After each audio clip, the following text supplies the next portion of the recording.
The Big Ten will once again play for a national championship. Oregon or Indiana? Who advances? Ohio State did not. All that and more on today's Locked On Big Ten Squad. You're talking ball with the Big Ten Squad, sponsored by Game Time. From USC to Ohio State, from Michigan to Oregon, from Nebraska to Washington, it's the local experts of the Locked On Podcast Network bringing you scoops, breakdowns, and the most comprehensive preview of the upcoming Big Ten weekend. No hurt feelings and thin skin allowed. Squad up. You're part of the Big Ten Squad. Happy Friday, everybody. Welcome to this week's Locked On Big Ten Squad. I'm your host, Spencer McLaughlin. Craig Shemon of Locked On Big Ten is here, decked out in Indiana gear for his Indiana Hoosiers. Ryan Herrings of Locked On Badgers is here, disappointed that we're not talking basketball. So Zach Anderson-Yoxheimer of Locked On UCLA. Jay Stevens of Locked On Buckeyes has licked his wounds and shown up for the squad this week, and no such licking of wounds required for Jacob Goins of Locked On Hoosiers. We had Mark Colkin of Locked On USC, and much like the Trojans in the Alamo Bowl, he bolted at the last minute. So, Craig, I'll start with you. The Hoosiers, the Hoosiers just completely and utterly dominated Alabama. They were the much better football team, 38-3. Look, it's time to ask the question. Should the SEC be allowed to get a team into the playoff? They can't be competitive. They are unable to put a product on the field that is worth watching. I mean, these are the sorts of questions we've got to ask now, right, Craig?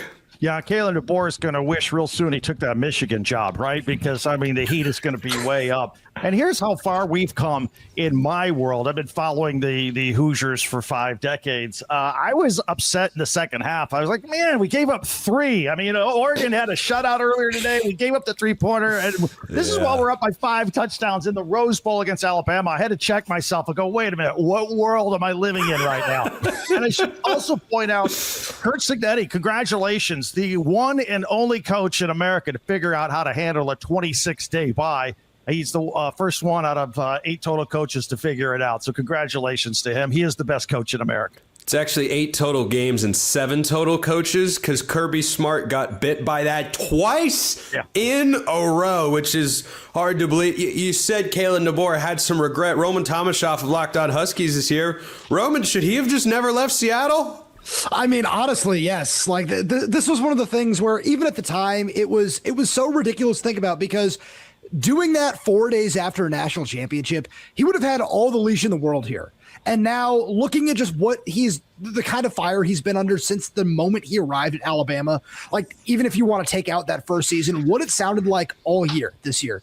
If he never left UW, this never would have been an issue. I think that he still would have been able to build a consistent winner here. And it was very clear that he was on the right track after going 25-3 over his first 2 years. And the fact that he was just kind of like, no, I'm going to go try to fill the shoes of Nick Saban it was just such a bad move on his part. Yeah, it can't feel great. I mean, they got better this year. They got to the quarterfinal, won a road playoff game. That's something. By the way, I got to bring in Jacob Goins of Locked On Hoosiers here, I assume is in a good mood. I would just like to say your team is a bunch of nerds. Who allows a point in a quarterfinal game? I mean, what were you guys asleep at the wheel or something? Well, if you forget, we put up 38 points instead of just 23, like some, Defense wins championships, my friend. Defense wins championships. Jacob? Several, actually. Yeah, several. Indiana. And how many points your defense allow? 3? Yeah, you remember the 30 mark, don't you, Spencer? You remember 30 or 30 plus? Yeah, just remember that number because it'll come up again in just about a week or so. Look, Indiana showed up and did what they did, right? They've done this all year long. And I was talking with some people throughout the week leading up to the game, and it was, Alabama's been here before. They've done it. They're just going to steamroll. Indiana doesn't know what they're doing, and this was not that at all. So, shout out to Kurt Signetti, the coordinators, the team. I mean, if people don't believe now, they never will. And I'm not saying you have to believe in Indiana to be a decade dynasty, but you better believe in them in 25 and 26 because they're the best team in America. Craig already said it. Kurt Signetti is the best coach in America. Fernando Mendoza is the best quarterback in America. And the Hoosiers have the best defense in America. Sounds like a winning recipe to me, guys. Yeah, and I got to tell you, the quote about the Alabama mystique was pretty awesome. Like he said, you know more about the mystique than the guys in my locker room do. They just know the tape. And then he went and just beat the crap out of him. Ryan Herrings, Locked On Badgers. Are you feeling Big Ten pride over there in Madison? I am. First of all, there's so many people here. Happy New Year, celebrating bowl season. Yeah, Ryan didn't get his car stolen. You didn't, right? Seeing Zach out here chilling about basketball. All y'all guys got bowls and playoffs. Hats off to Indiana. The remarkable thing with Indiana is they never have a bad day. They never seem to have a bad rep. They never seem to have an off night. They're always locked in. It's incredible. I will point this out. All these bum teams in the playoffs, Wisconsin played Indiana tougher than Alabama. That was 31-7. Yeah, good point. Moral victory. Oregon tougher than Texas Tech. I'm just saying. That statistically, just ignore the hurricane they were playing in, and that's true. All these bum teams making Better quarterback play, though. Mid to low tier Big Ten teams are playing these teams harder than SEC and outside forces. So let's give Wisconsin a little bit of love here. This schedule was ridiculous, and it's validated by how well these Big Ten teams are crushing opponents. Congratulations to both you guys, though, Spencer and Jacob, and the fan bases. No congratulations for Craig. Screw him. He doesn't count. Craig is decked out in Indiana gear, and you're like, yeah, congratulations, all you Indiana fans and anybody that's out there. Craig just doesn't exist. Mark Holken, Locked On USC. Tough one in the Alamo Bowl. I mean, TCU did have their backup quarterback, so, you gotta give credit to how tough that matchup was. But that defensive coordinator search, Mark, who's it going to be? So as one of the 2.5 people here in this room that has actually experienced a national championship, kudos to Indiana. What I am seeing from them, that reminds me of, and I know USC didn't actually win the national championship in 2008 because of the BCS, but that looks like the USC team from 2008. That defense is freaking amazing. And the offense just does what it needs to do because the defense is going to win the game for them, bottom line. To your question, Spencer, I think everybody feels the same way that Pete Kwiatkowski is the first man up for that job. From my understanding, he wants the job, and I don't think finances are going to be an issue. Now, if that doesn't come to fruition for whatever reason, I've given Chad Bowden permission to go knock on Brian Haynes' door and not leave until he comes back with him as the defense coordinator. You better stop right now, Mark. You better stop. No, I'm reaching that into existence. Yeah. By the way, you got to be careful, Mark. You can upset Roman big time by mentioning that it was half a national championship. Well, see, actually, I was going to ask if I was the half or you were the half, or if we were a quarter each, since we both seen our teams play for a national championship. I was really curious about that. No, I wouldn't say that Oregon has half a national championship. How could you even make that case? Just because they were statistically seen. Oh, I think he was referring. I don't know, Mark. You can answer the question here. I thought you were saying seen the team actually win. What year were you born, Roman? 1997. Oh, great year. There's only 2. The team that will not be winning a national championship is the UCLA Bruins. I thought they had it. Thought they were going to do it. No, Zach, you're going to have to wait. Jay Stevens, what in the world just happened? I don't know what happened. That was the worst O-line play I've seen from Ohio State in the Ryan Day era. It was horrible. I have never seen guys at Ohio State literally get ran through their chest. And it's multiple guys that can't block. I get the running back trying to pick up a blitzing linebacker, and that one happened, but they got ran through the entire game. And I'm not even going to say like the layoff was an issue.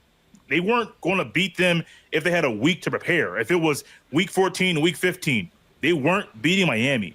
Miami was more violent. They were more physical. Ryan Day says, trust your preparation. Clearly, they weren't prepared to play that day.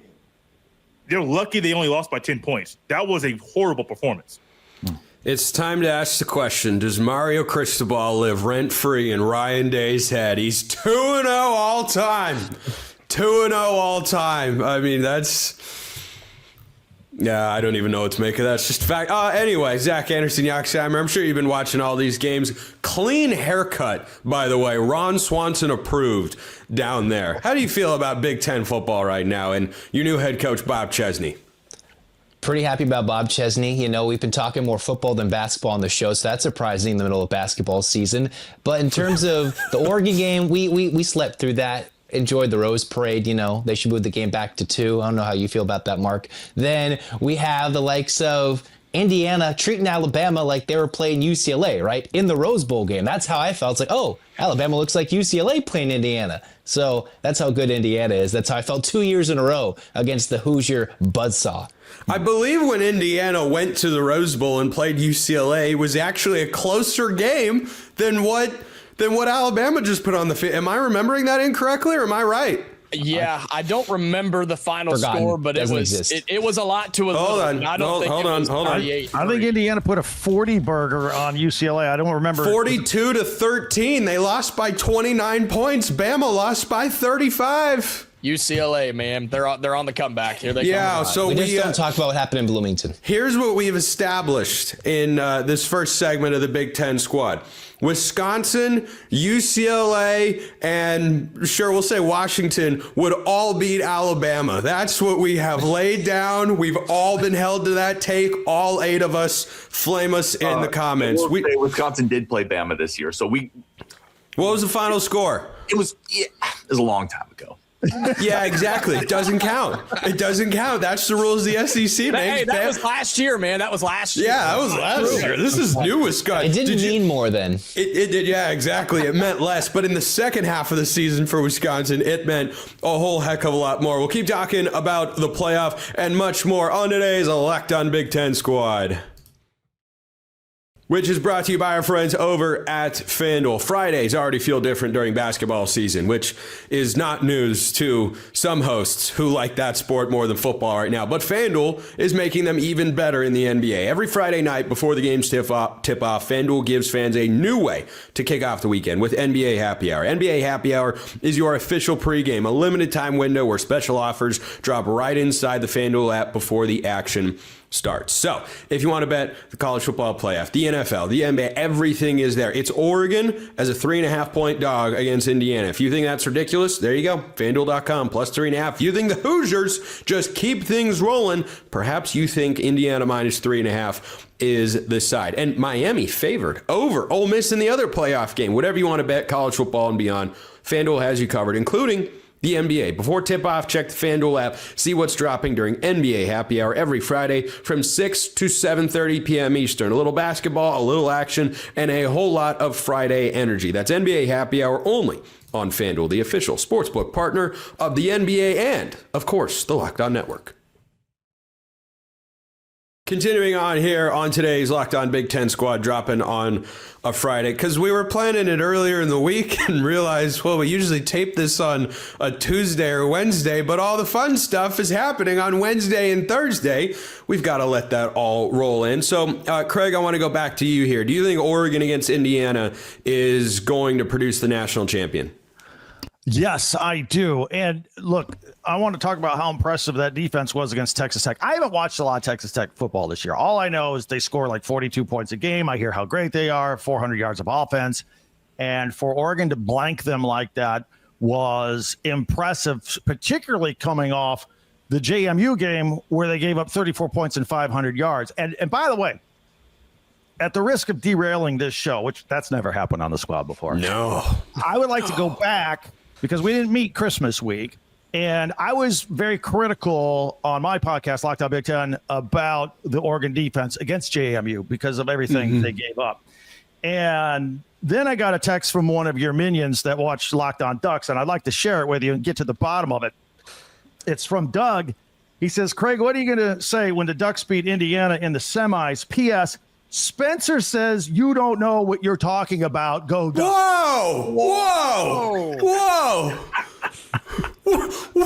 Wait, who's Doug? Doug from Eugene.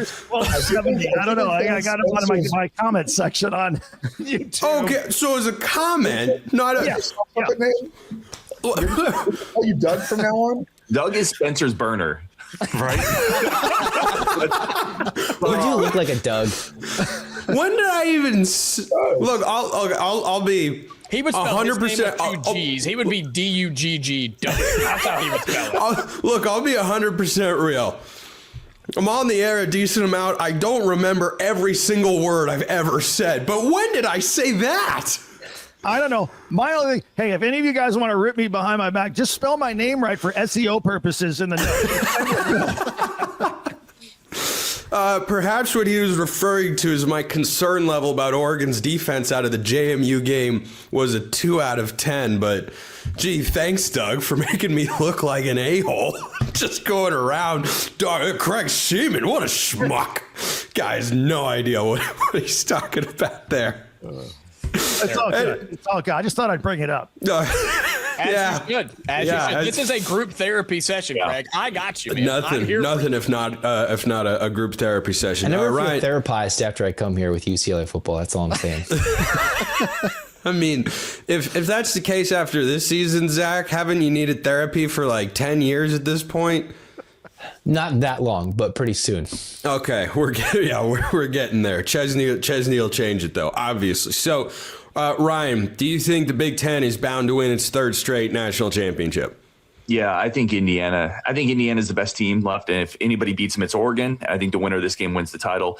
Really quick, while we're rolling back the carpet, I also have a comment from somebody from our show that we did, Spencer. Oh, boy. No, I'm kidding. Oh. I was like, wait a minute. We played like 2 months ago. I've been saving it. No, here's the thing, guys. Indiana still gets approached with a certain level of trepidation because they're Indiana. Dude, if you had taken all these performances the last 2 years and removed the Indiana logo and slapped a Bama logo, a Texas logo, a Notre Dame logo on what they've done, nobody would bet against them. They just housed Alabama. They went into Autzen and beat the Ducks. Like, this team's incredible. They're a steamroller, and if they had any other logo, nobody would be picking against them. I mean, I didn't pick against them against Alabama. Some folks did. I recognize championship football, and I'm telling you, this is an elite level right now, guys. Appreciate what you're watching. Mark has seen a lot of football in his day. That is true. Perhaps more than than the rest of us combined, due to certain factors that shall go unmentioned on this particular program. Goins, how do you feel about that proposition that the Big Ten will win its third straight national championship? It'd be a pretty crushing blow to the SEC country. I actually don't know the last time the SEC failed to win 3 straight national championships, which speaks to the high bar that they've set for themselves, but also that the Big Ten's adapted better to the new world of college football. Yeah, and Indiana's the perfect example of that, right? Because of how bad Indiana was before Kurt Signetti got here, before they invested with NIL, and they figured out that the transfer portal exists. And they have they were like the UCLA of the Big Ten. They were bad. They were really, really bad. But I think it being Indiana, because I do think they go on to win the national title, but it being Indiana to win the third straight for the Big Ten would just crush college football altogether, especially the Southeastern Conference. They don't know what to do.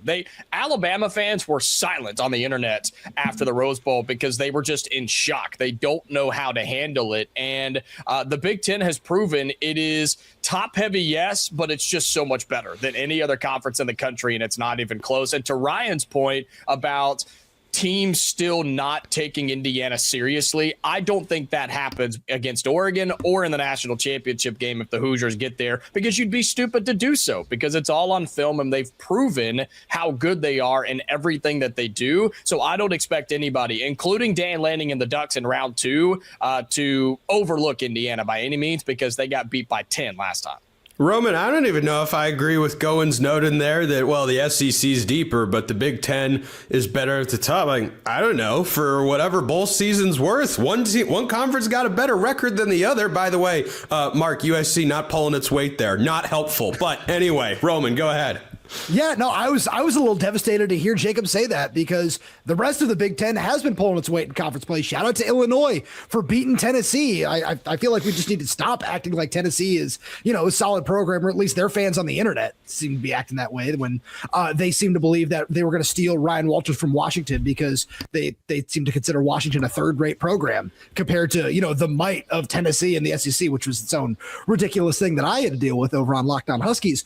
But I would certainly agree that the Big Ten is much deeper at this point, and it's shown up in bowl season. I think it's shown up throughout the course of the regular season this year, and I feel like there's just no argument at this point in time. This Oregon-Indiana game, I'm so excited to watch what this is going to be like in round 2 after how we saw the first round go, which Craig, Jacob, again, thank you for that. That was a lot of fun to watch.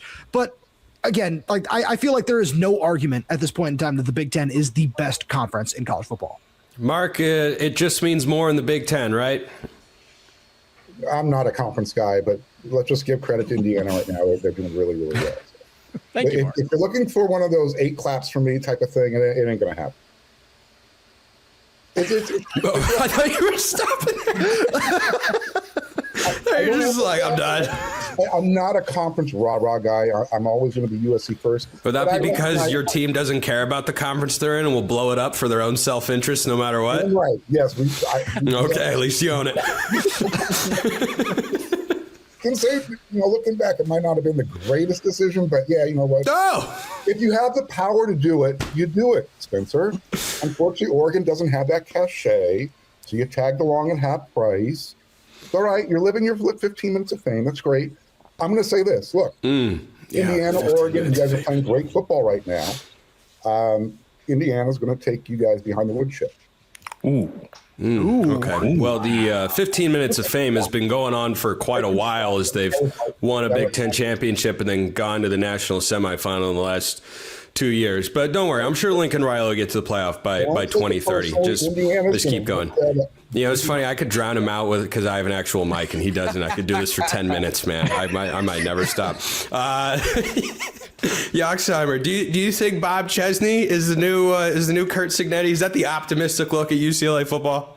I mean, obviously, with him coming from James Madison, having similar success to build himself up, he's also much younger, and I think UCLA needs culture change. And let's remember, Indiana is the team with the most losses in college football history, so even they were much lower than UCLA. UCLA's had some success in its history, but I think he's the culture changer. To say he's going to take them to the playoff in year 1 would be pretty stupid. I'd be pretty happy, but that's going to be a rather optimistic view. I think the Bruins will be much improved. I think James Madison would have crushed UCLA if they played this year, so I'll gladly take whoever they bring over from the portal to this year's team and take the upgrade and be more competitive. And I think optimistically, you make all the comparisons, but it won't lead to 2 playoffs in 2 years. That's not where it's headed. I do think it will lead to success sometime in the near future, though.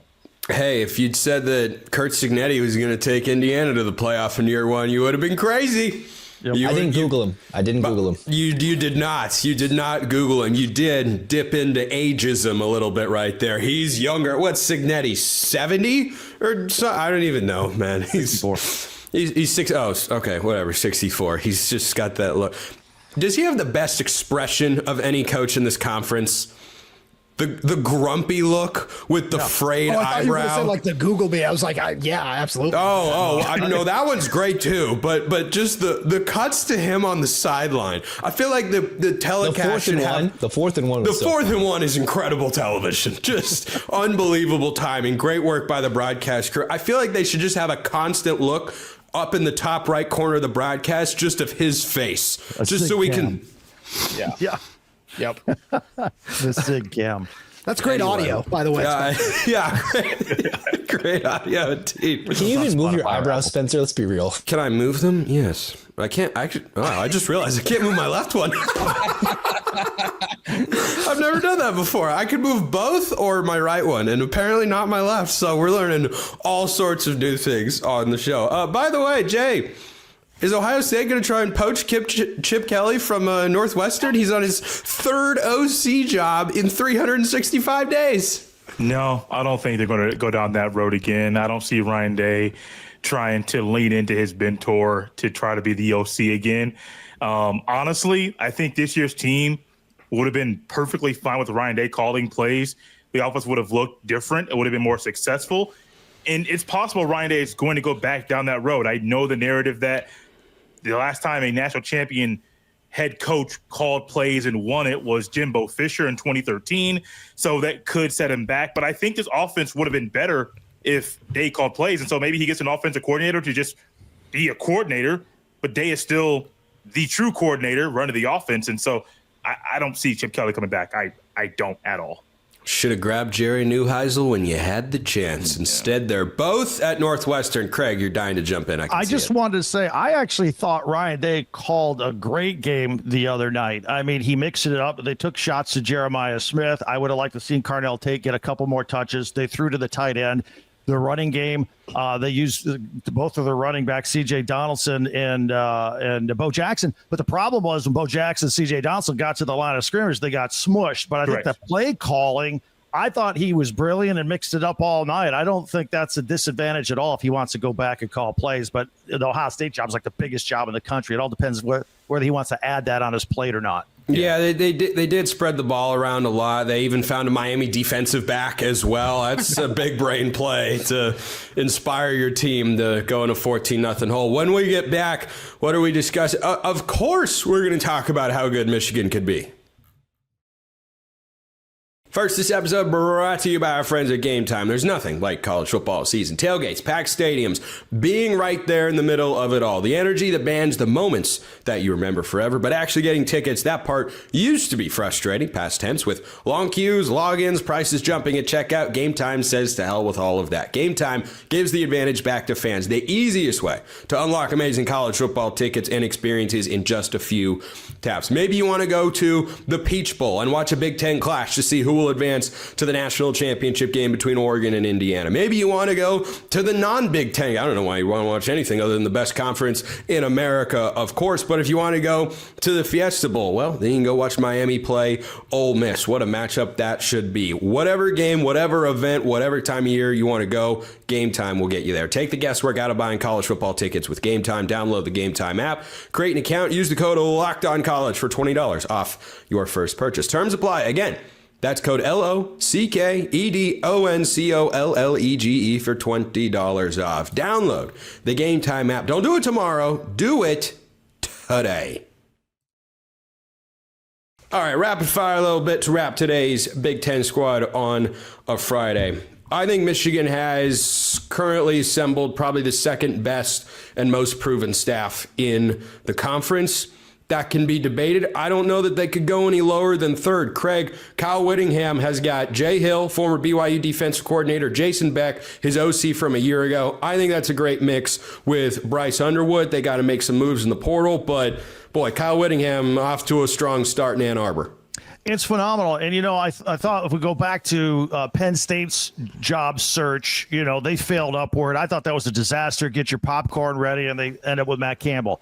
Then Michigan said, hold my beer. Our job search is even more disastrous, and they failed upward, and they got a great coaching staff. It all looks good in Ann Arbor. This is a good start. Now we'll see what happens starting, with the transfer portal opening right now and see what they do. They do need some help. Ryan? Love the Whittingham hire. Love the coordinators. Beck's in his 40s. He's young. He's really dynamic as an offensive coordinator. I think he's going to fit well with Underwood. But Whittingham himself is just a tough coach. That's what Michigan needs. He's won almost 200 games at Utah. I think that's a tremendous hire for them, despite, as Craig so perfectly said, hitting every pothole in the coaching hire road, it felt like. For them to end up with Whittingham is a home run to me. I think it's a great hire. Trent Condon of Locked On Hawkeyes is here with, 3 minutes left in the show. Why the heck not? Nice of you to show up, Trent.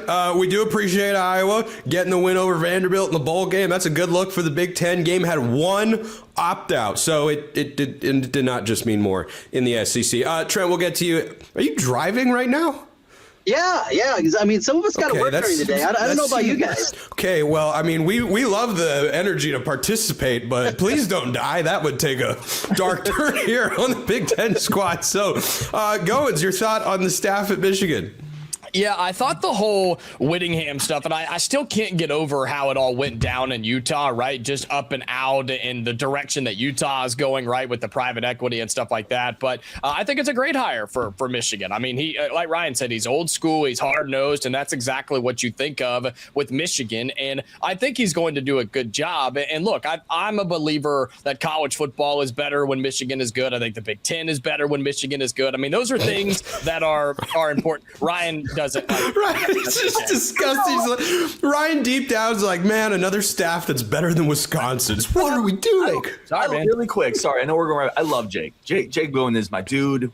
He's awesome. But like, who cares if the idea that the sport is better when a Michigan is good? Like, the sport has never seen higher ratings than this year, and Michigan sucked. I mean, they didn't suck, but my like no, Wisconsin sucked. My point is, the sport moves on regardless of who's good or not. Like, it does, but that's true. I just think Michigan. I mean, it just has the games like, again, Michigan, Ohio State. Not that it needs a bigger, aura to it, but when Michigan is a top 5 team and Ohio State's a top 5 team, and you got another team competing for a national championship in the Big Ten. I mean, it may sound crazy, but that's just kind of how I feel. I am more of a conference guy. That's because you are crazy, and we all know it. Jay, does Kyle Whittingham scare you? Scared? No, not me personally. It may scare Ryan Day. Just thinking clip it. Clip the soundbite. Go ahead. I think the Rose Bowl thing from when he was at Utah and how Ohio State's defense looked horrible, and it took a field goal late for them to win the game, even though Njigba broke records, Rose Bowl records in that day. I think Ryan Day thinks about that. I mean, as odd as it sounds, it's very similar to Mario Cristobal and what happened in the whatever bowl game they lost, the Cotton Bowl. I think Ryan Day remembers games from when certain coaches that he's played, and I'm very curious about how Ryan Day views this. Me personally, taking the Ohio State hat off, I think it's a good hire for Michigan because they need somebody to come in to provide stability to the program, somebody that does not have issues or cheating scandals tagged to their name. But I think for the Ohio State side, they better figure out stuff on the interior, because if they don't figure it out, that game Thanksgiving weekend could be ugly. By the way, your hat is still on, but we'll leave that. We'll leave that as it is. Trent, care to weigh in on the Michigan staff for your one and only thought here on the squad? Yeah, I think I have questions. I think more questions, and certainly, and I haven't heard all your guys' takes at this point in time. But Whittingham, he's going to lie on the injury report. We know that already, and it's going to be different for him on this front. Let's just hope that Bryce Underwood, if he does stick around, that he's not banged up, because that is going to be very difficult for us degenerate that are jumping on our FanDuel app and trying to figure out how to bet on Michigan in this one. But it's very simple for Whittingham. When he doesn't have a quarterback, his teams aren't very good. Now that kind of goes with everybody to a certain degree, but I have some concerns on this one. I don't think it's the home run that a lot of people are equating. I think it'll be solid, it'll be good, but elite, that's what Michigan wants. I don't know if it'll be elite under Whittingham. Roman, thoughts? Yeah, I kind of have to echo a couple of things that Trent said, where I think this is a really nice, stable hire. He's going to give you a high floor, but I'm very curious to see if he's going to do anything about the ceiling, because we know that Michigan's ceiling is national titles, but I'm kind of not completely sold on that with Kyle Whittingham. Yeah, he's 11-6 in bowl games, but can anyone tell me the last bowl game that Kyle Whittingham won? Yeah, it was the dang it. I know this, but I don't. Give it to us. Dang it is not a bowl. I'm sorry. There's a Cheez-It bowl, but not a dang it bowl. It's the 2017 Heart of Dallas Bowl. He has not won any of the real big games, if you want to throw the Alamo Bowl into that sorry mark with USC. The last 2 Rose Bowls have certainly not gone his way. I'm very curious to see if he can actually get over a true hump and win some bigger games at Michigan. Yeah, tough record. A lot of them. Tough record in some big games, but Mark, he's got a Pac-12 championship to his name. You remember that one at all? So Michigan, at least he's not a Michigan man, which is, I guess, a good thing in this day and age. He's a solid hire. I think his 2 coordinators are really going to help. One thing Whittingham is not is a quarterback coach, so it'll be interesting to see how they develop Bryce Underwood if he's sticking around, and then going forward, what kind of quarterback you bring in, because that's really been Michigan's Achilles heel is they are still playing that boring brand of football, and Whittingham typically can get the most out of what he has, but he's going to have a lot more at Michigan than he's had at Utah. Can he take it? Can he get off that step that's at the very neck? Second from the top. He now needs to find out, can he stand at the top of the ladder? Yoxheimer, make like John Denver and take us home. I mean, hey, if the Michigan job was still open and Kalen DeBoer after New Year's Day was still available and that became a real thing, that would have been really exciting. But I think Kyle Whittingham stabilizes. I would like to see Kyle Whittingham have more success on a national level. I think he's done a fairly good job at Utah, can bring that to Michigan. But I think Kalen DeBoer would have been a lot more exciting if they could have solidified that one. We end the squad show there with a rare sane thought from Zach Anderson, Yoxheimer. We had Craig Shemon, locked on Big Ten, Ryan Herrings, locked on Badgers, Jacob Goins, locked on Hoosiers, Jay Stevens, locked on Buckeyes. For a moment in his car, still safely driving, Trent Condon, locked on Hawkeyes, Roman Tomashoff, locked on Huskies, Mark Colkin, locked on USC, and of course, Zach Anderson, Yoxheimer, of Locked On UCLA. I'm Spencer McLaughlin from Locked On Wherever. Appreciate everyone listening. We'll see you next time. Until then, hope you all have a wonderful rest of your day.